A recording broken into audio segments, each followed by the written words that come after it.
The stars stretched endlessly beyond the viewport of the exploration vessel Starbound Hope as Commander Daniel Hayes stood at the helm and watched the distant planet grow larger with each passing minute. The world below them glowed with soft violet light, and 3 suns hung in the sky like ancient guardians watching over something precious and old beyond human understanding. Daniel had served in the United Earth Coalition Navy for 22 years, and he had seen many strange worlds during his time among the stars, but nothing had prepared him for this moment. The Zithrani Empire had summoned humanity to their throne world, and no one knew why. For 300 years humans had spread across the galaxy, building colonies and exploring new frontiers, but they had always been considered a minor species by the elder races. The Zithrani were the most powerful civilization in known space, and their empire stretched across 47 star systems filled with conquered peoples and ancient secrets. Their queen had ruled for over 1,000 years, and her word was law across half the galaxy. Lieutenant Commander Patricia Cole walked up beside Daniel, and her face showed the same mixture of excitement and concern that he felt in his own chest. She was his second in command, and one of the finest officers he had ever served with, and her expertise in alien cultures had made her invaluable during their journey. The transmission came through again. Patricia said quietly, "Same message as before. Bring your senior representative, because the Queen wishes to speak." Daniel nodded slowly and continued watching the planet below. The Zithrani rarely acknowledged humanity at all, and when they did, it was usually to dismiss them as primitive newcomers to the galactic stage. This sudden invitation made no sense, and that worried him more than he wanted to admit. Dr. Linda Morris joined them at the viewport, and her eyes sparkled with scientific curiosity despite the tension in the air. She was the cultural specialist assigned to their mission, and she had spent her entire career studying the elder races from afar. Now she would finally meet them face to face. The Zithrani capital is called Valantis Prime, Linda explained. It has been the center of their empire for over 10,000 years, and the palace alone is larger than most human cities. Every species they have ever conquered sends representatives there to pay tribute to the Queen. Captain Gregory Palmer stood nearby with his hand resting on his weapon and his eye scanning the bridge for any sign of trouble. He was the security officer, and he took his job seriously, even when the threats were unclear. His presence made Daniel feel slightly more confident about what lay ahead. The shuttle descended through the violet clouds of Valantis. Prime in the capital city revealed itself below them like a dream made solid. Crystalline spires rose toward the sky, and each tower hummed with energy fields that made human technology look like primitive toys. The buildings seemed to breathe and shift as if they were alive and watching. The newcomers with ancient curiosity, they landed at the base of the Imperial Palace, and a delegation of Zithrani guards stood waiting for them on the platform. The aliens were tall and elegant, with skin like polished obsidian and eyes that burned with cold intelligence. Their silver armor gleamed under the light of 3 suns, and their weapons were unlike anything Daniel had ever seen. One of the guards stepped forward and spoke in perfect English that carried a strange musical quality. "Commander Hayes, you and your delegation will follow us. The Sovereign awaits." Daniel straightened his uniform and stepped off the shuttle with Patricia. Linda and Gregory closed behind him. The air on this world tasted different. Somehow, and it carried the scent of flowers that had never grown on Earth, and the distant hum of machinery that operated on principles humanity had not yet discovered. The guards led them through corridors of living stone that shifted and breathed around them, and the walls displayed murals depicting scenes from Zithrani history.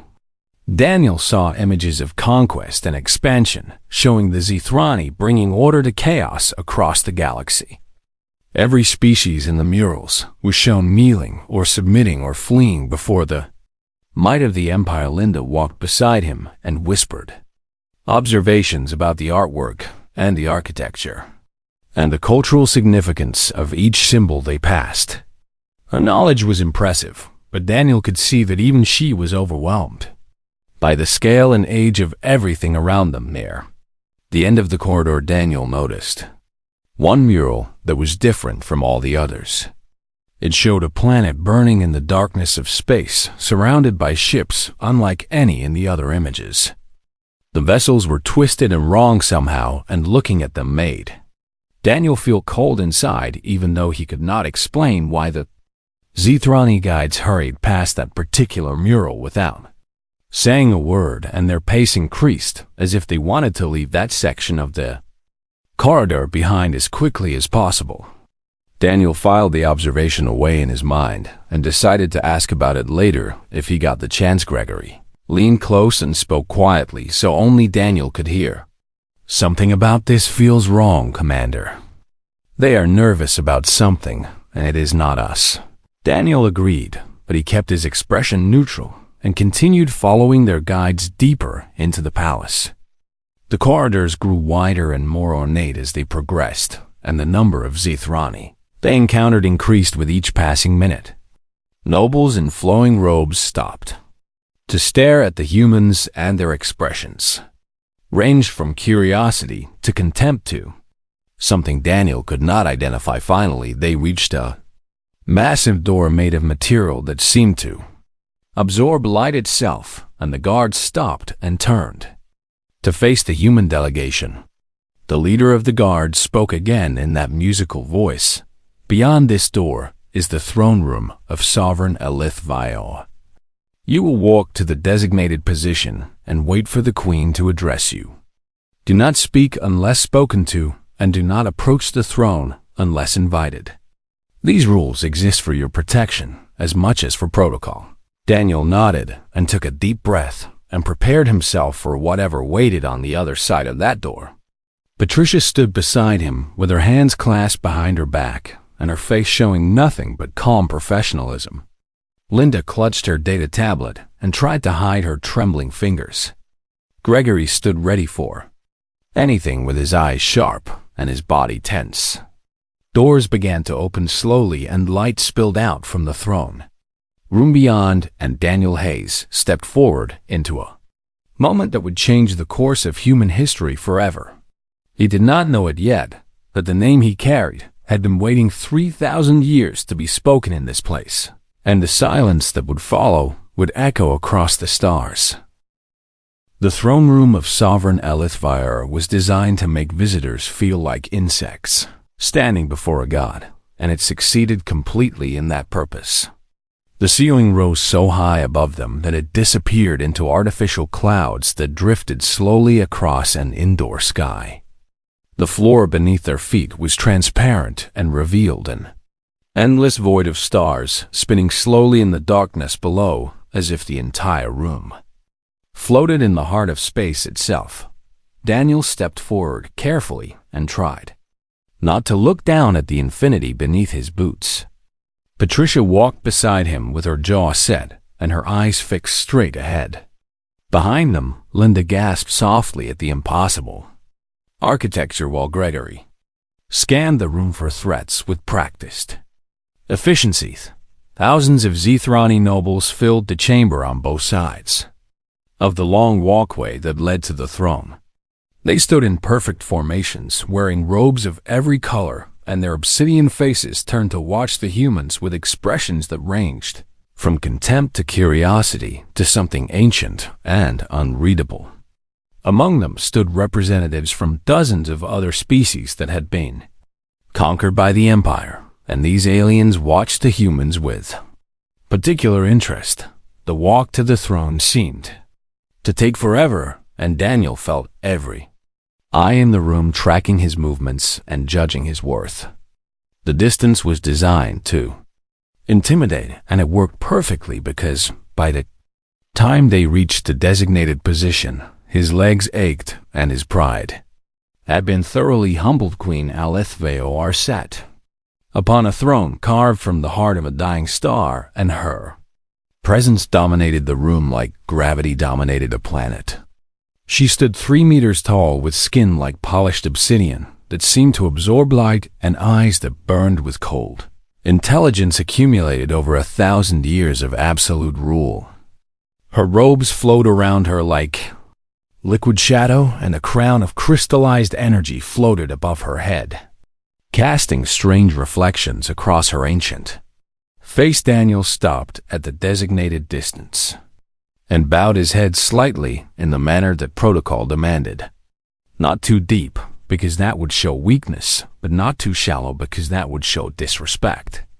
Patricia and Gregory flanked him and performed the same careful bow while Linda stood slightly behind, clutching her data tablet like a shield. The Queen studied them for a long moment, and the silence in the room was absolute and pressing and heavy with anticipation. No one moved and no one breathed too loudly, and even the artificial clouds above seemed to stop drifting as they waited for the sovereign to speak. Then her voice rolled through the chamber like the tolling of a great bell, made of ice and thunder. "Human, tell me your name." Daniel straightened and met her gaze as steadily as he could manage. "Commander Daniel Hayes, your sovereign majesty. I am the representative of the United Earth Coalition." The Queen tilted her head slightly, and her burning eyes narrowed with an intensity that made Daniel want to step backward. "Your personal name, human, the one your people carry through generations. The name of your bloodline." Daniel paused and tried to understand why such a thing would matter to a being who ruled 47 star systems. "Hayes, your majesty. My family name is Hayes." Something flickered across the Queen's face, and Daniel could not identify it because her expressions operated on principles that human evolution had never prepared him to read. She turned to look at an ancient Zithrani standing near the base of the throne, and this elder wore robes marked with symbols that spoke of 10,000 years of service. The keeper of records consulted a device that floated before him, and his fingers moved through holographic displays that contained information older than human civilization. After a moment that stretched into eternity, he looked up at the Queen and nodded slowly. "The bloodline is confirmed, your majesty." A murmur rippled through the throne room like a wave moving through still water. Thousands of voices whispered at once, and the sound built into a roar of confusion and disbelief, before dying away just as quickly. Daniel exchanged a glance with Patricia and saw his own confusion reflected in her eyes. "Your Majesty," Daniel said carefully while choosing his words with extreme caution. "I do not understand what is happening here." The Queen rose from her throne, and the entire chamber seemed to hold its breath in response. Daniel had studied records of Zithrani diplomacy, and he knew that no one could remember the last time the sovereign had stood before a visitor. This was not protocol. This was something else entirely.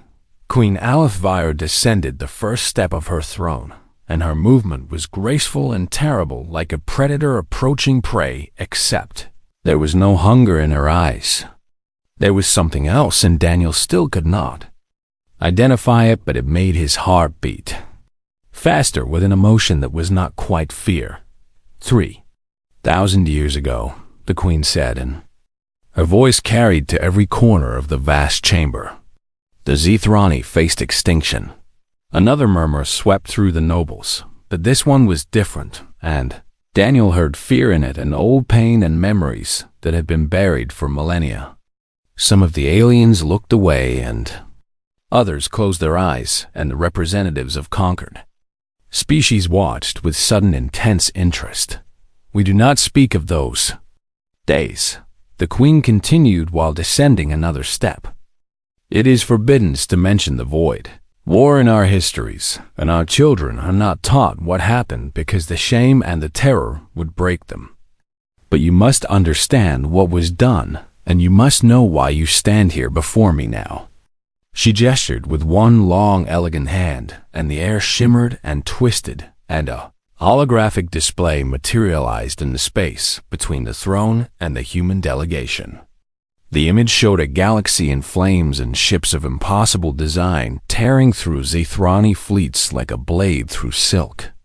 Worlds burned and civilizations crumbled, and the greatest empire in the galaxy fell apart like sand castles. Before a rising tide, Daniel watched with growing horror as the images showed the Zethrani running and dying, and losing everything they had built over 10,000 years. He had never imagined that anything could threaten them, and seeing their past weakness made the present moment feel even more significant and strange. The Queen reached the bottom of the stairs and stood before them, and her eyes held the weight of 3,000 years of gratitude and memory. "And that we were saved," she said quietly, "by a human." The holographic display shifted and changed and showed new images that made Daniel's breath catch in his throat. The mighty Zethrani fleet that had once commanded the galaxy was reduced to a handful of battered ships fleeing through the darkness between stars. Their hulls were scarred and broken, and the lights inside flickered with failing power as they carried the last survivors of a dying civilization, Queen Alith. VOR walked closer to the human delegation, and her towering form cast a shadow that seemed to swallow the light around them. The Devourers came from beyond the galactic rim, where no life should exist. They were not conquerors seeking territory or resources. They were annihilation given form and purpose. They consumed everything they touched and left nothing behind but silence and ash.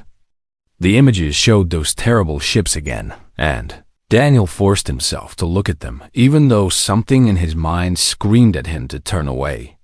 They were twisted and wrong, and they moved through space like wounds in reality itself. Even as holograms, they made him feel sick and cold. "We fought them with everything we had," the Queen continued. "We threw our greatest fleets against them and watched our ships die by the thousands. We deployed weapons that could crack planets and saw them absorbed without effect.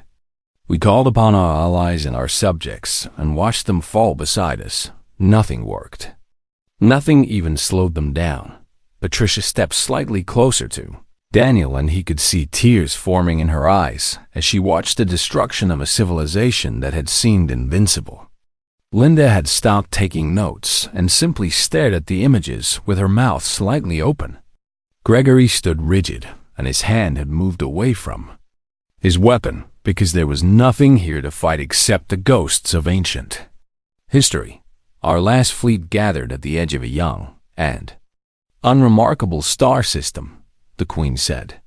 "We plan to make our final stand there and die with whatever honor remained to us. Better to fall fighting than to run forever through the darkness.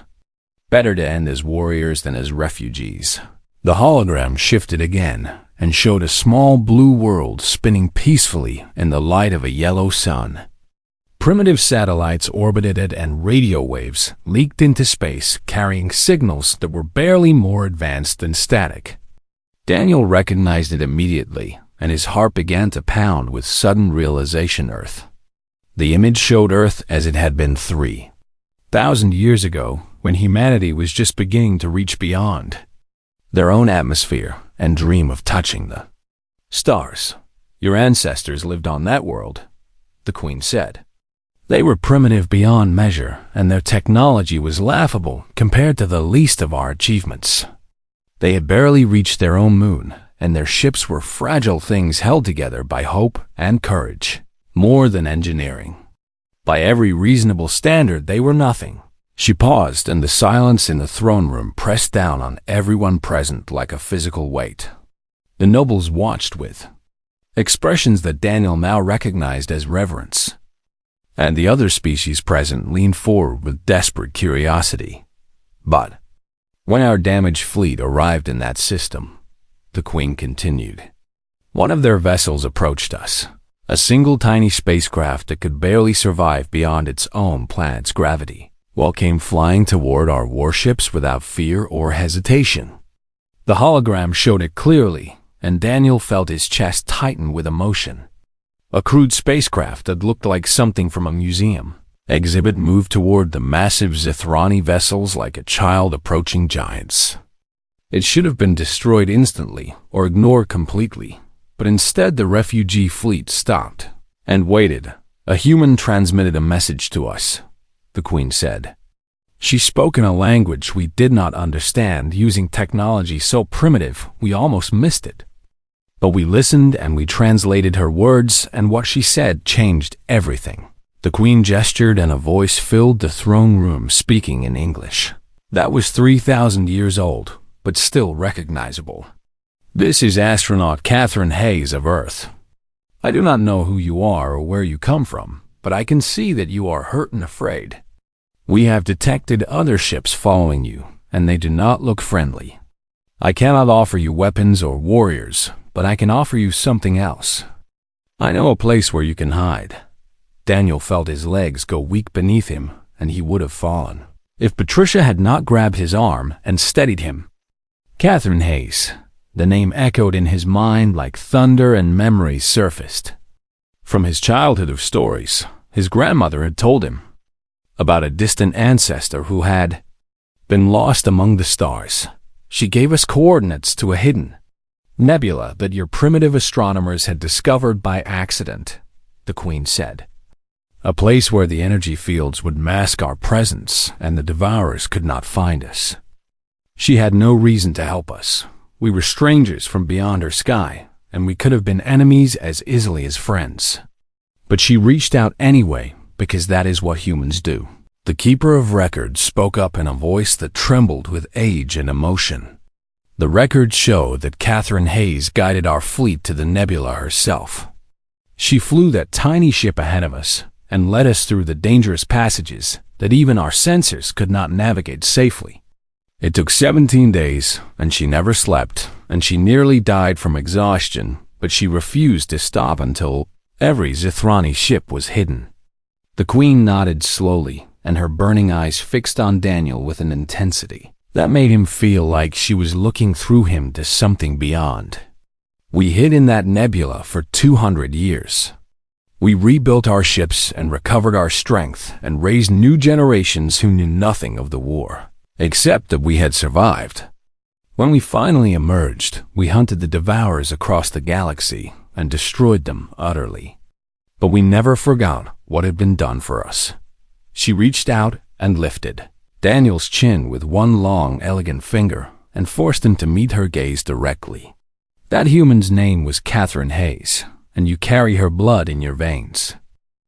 The throne room erupted into chaos the moment the Queen finished speaking, and nobles shouted in disbelief, while others called out questions that overlapped into meaningless noise. Representatives of conquered species stared at Daniel with expressions ranging from shock to fury to desperate hope. The Zithrani guards shifted nervously, and their hands moved toward their weapons, even though there was no clear threat. Daniel stood frozen in place as his mind tried to process what he had just heard. Catherine Hayes was not just a name from old family stories. She was real, and she had saved an entire civilization when humanity could barely leave their own planet. The weight of that revelation pressed down on him like the gravity of a dying star. Patricia was crying openly now, and she did not try to hide her tears as they ran down her face. Linda had dropped her data tablet and did not seem to notice. Gregory stood at attention with his jaw clenched so tight that Daniel could see the muscles straining beneath his skin. The Queen raised one hand, and the noise in the throne room died instantly, like a flame snuffed out by wind. Her authority was absolute, and even in the midst of chaos, her will commanded obedience from every being present. She stayed with us, the Queen said into the silence. When we offered to return her to Earth, she refused. She said that her people were not ready to know about life among the stars, and that her presence would only cause confusion and fear. She chose to remain with us and help us rebuild. The Keeper of Records stepped forward, carrying an ornate box made of materials that seemed to shift between solid and liquid with each passing moment. He opened it carefully and revealed what lay inside, and Daniel heard Patricia gasp beside him, A metal rested on a cushion of woven light, and it was unlike anything Daniel had ever seen. It was shaped like a star, but the star was made of solidified light that pulsed with gentle radiance. Inscriptions covered its surface in the ancient Zithrani script, and even without understanding the words, Daniel could feel their weight and significance. "The Star of the Eternal Dawn," the Queen announced. "It is the highest honor our people can bestow, and it is given only to those who save the Zithrai from complete annihilation. In 10,000 years of recorded history, it has been awarded exactly once." She took the medal from the box and held it toward Daniel, and the light from its surface cast strange shadows across her ancient face. Catherine Hayes taught us many things during her time among us. She shared the stories of her people and their struggles and their dreams. She explained that humans were not warriors by nature but explorers, who reached out to the unknown because they could not bear to leave questions unanswered. Daniel found his voice at last, though it came out rough and unsteady. "What happened to her?" The Queen's expression softened in a way that Daniel would not have thought possible for a being so ancient and powerful. "She lived among us for 40 years, and she was honored and loved by all who knew her. When age finally claimed her, she was surrounded by friends, and she died peacefully knowing that she had made a difference that would echo through eternity." Tears were streaming down Daniel's face now, and he did not try to stop them. His ancestor had not been lost or forgotten. She had been remembered and treasured by an entire civilization for 3,000 years. Before she died, the Queen continued, "Catherine Hayes made one request of us. She asked that if her descendants ever reached the stars, we would find them and tell them what she had done. She wanted them to know that she had not abandoned them but had chosen to help others who needed her more." The Queen pressed the medal into Daniel's hands, and its warmth spread through his fingers and up his arms like gentle fire. She also asked that we would protect her descendants as she had protected us, that we would watch over them and guide them and ensure that no harm would come to them as long as the Zithrani Empire endured. Gregory finally spoke, and his voice was thick with emotion that he could not quite hide. "You have been watching us this whole time." The Queen nodded slowly. "For 300 years we have observed humanity's expansion into the stars. We have protected your colonies from threats you never knew existed. We have guided your explorers away from dangers that would have destroyed them. We have waited for the right moment to reveal ourselves and honor the promise we made to Catherine Hayes." Linda bent down to retrieve her fallen tablet, and her hands were shaking so badly she almost dropped it again. "Why now? Why reveal this after so long?" The Queen turned her burning gaze to the cultural specialist.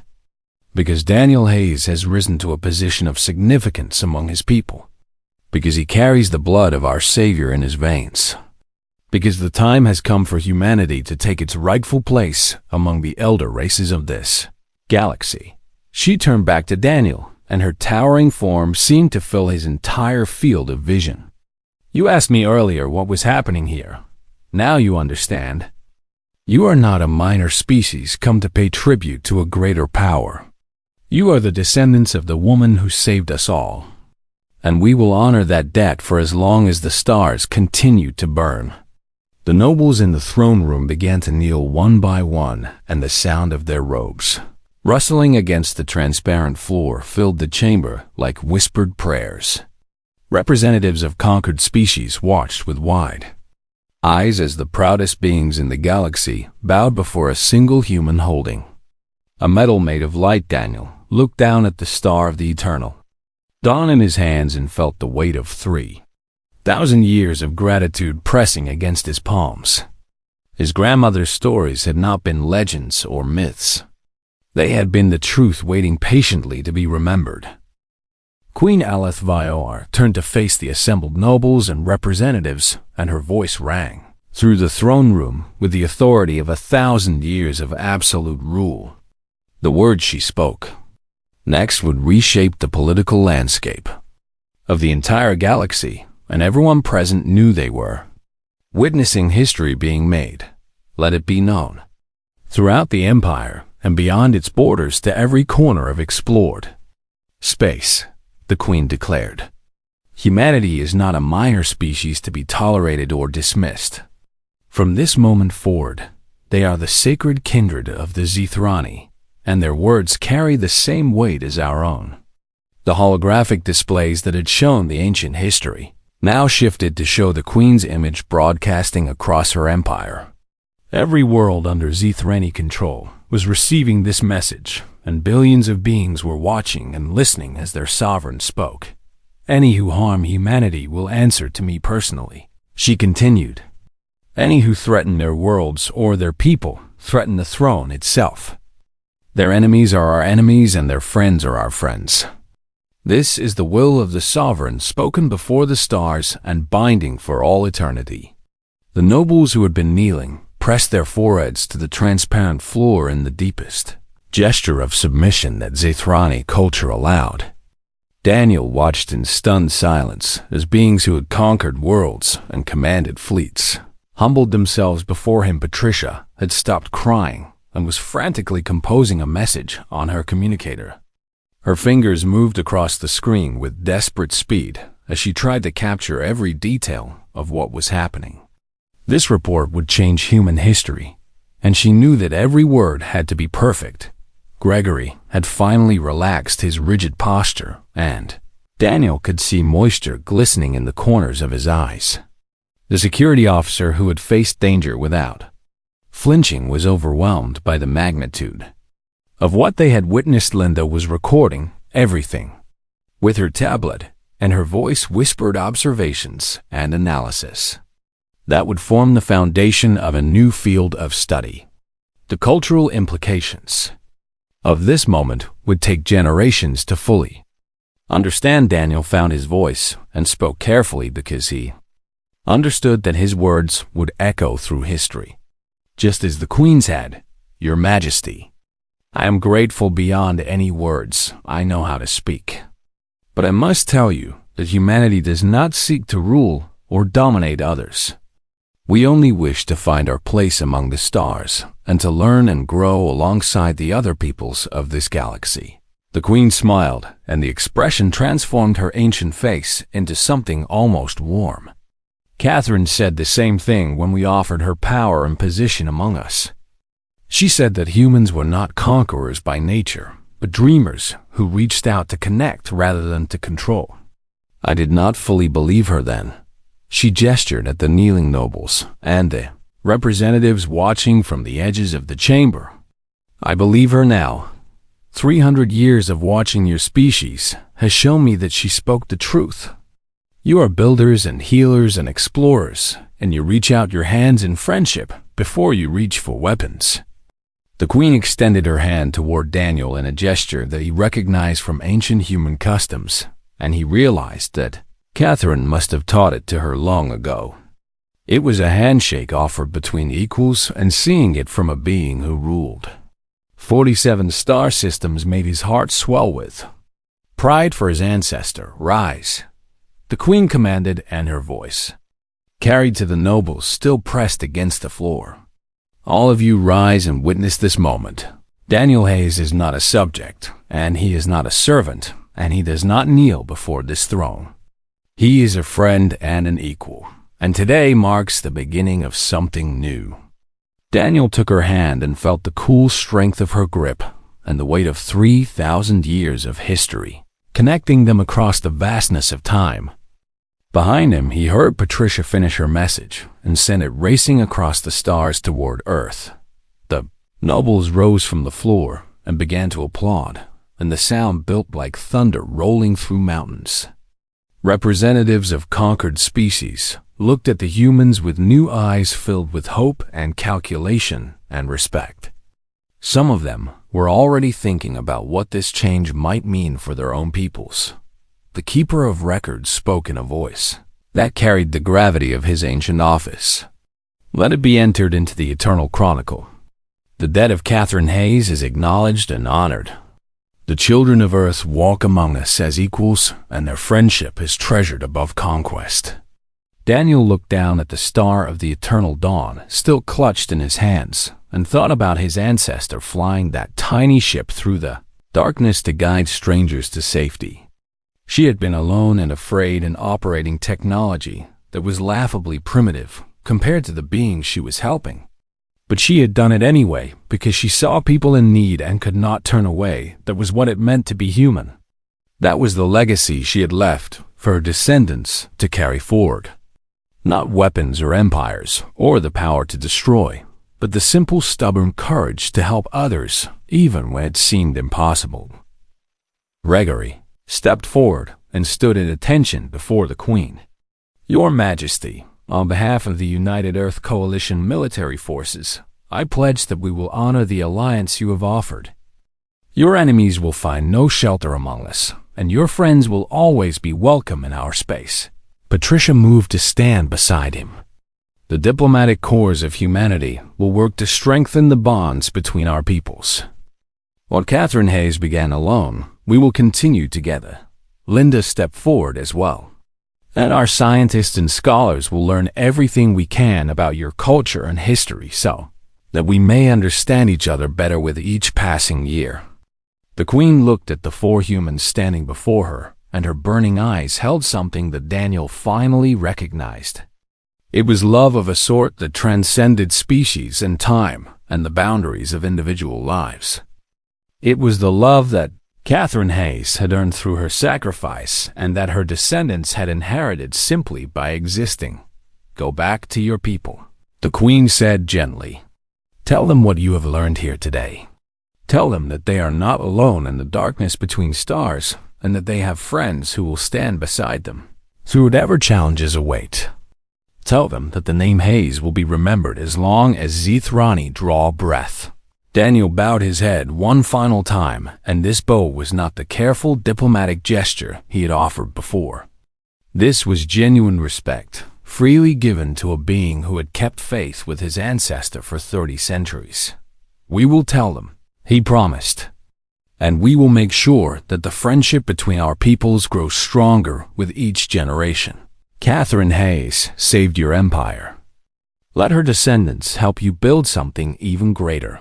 The Queen nodded and gestured for her guards to escort the humans back to their shuttle. As Daniel walked through the throne room, he saw the faces of thousands of beings watching him with wonder and respect and hope. The galaxy had changed in the span of a single conversation, and nothing would ever be the same 3,000 years after a lone brave woman reached out to help strangers in the void. Her descendants had finally come home to a family they never knew existed. The stars that had once seemed cold and empty were now filled with friends waiting to welcome humanity to their rightful place among the elder races and somewhere in the vastness of eternity. Catherine Hayes smiled knowing that her children had finally found their way.